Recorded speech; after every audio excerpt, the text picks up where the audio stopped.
What is a task? According to the Merriam-Webster Dictionary, task as a noun is a piece of work that has been given to someone, a job for someone to do.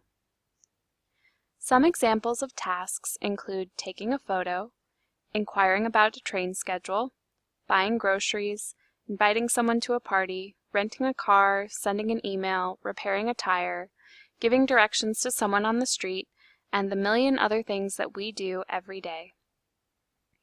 As you can see, some of these tasks are small or large, and some of them may be subcomponents of other larger tasks. Many of them do not require language use at all. But what about communicative tasks? Let's take a look at tasks that involve communication. In his 1989 book, Designing Tasks for the Communicative Classroom, David Noonan quotes different definitions of tasks by prominent linguists. Among them, Richards, Platt, and Weber, 1986, focus on tasks in the classroom environment.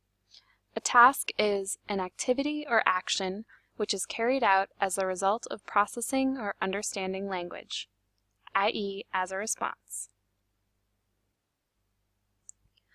For example, drawing a map while listening to a tape, listening to an instruction and performing a command may be referred to as tasks.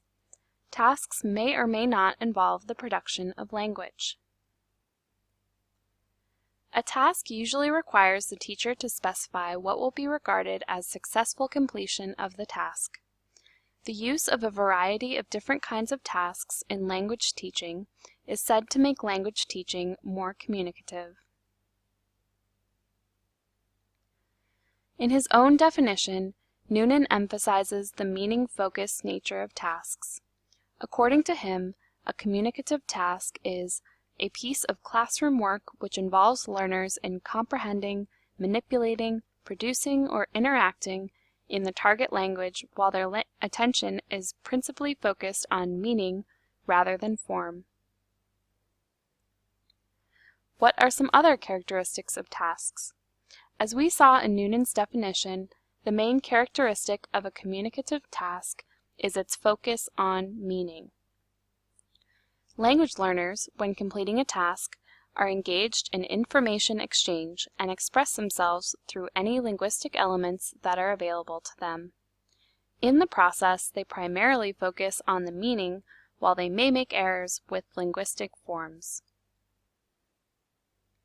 Language coursebooks usually contain communicative tasks, even if the books were not intended to follow task-based language teaching. So, how can we determine if an activity is truly a task? Let's see what other characteristics communicative tasks have in common. Jane Willis, 2008, suggests the use of 6 criteria when identifying or creating tasks for classroom use. The more of these questions that can be answered with yes, the more task-like an activity is. Will the activity engage learners' interest? Is there a primary focus on meaning? Is there a goal or an outcome? Is success judged in terms of outcome? Is completion a priority? Does the activity relate to real-world activities?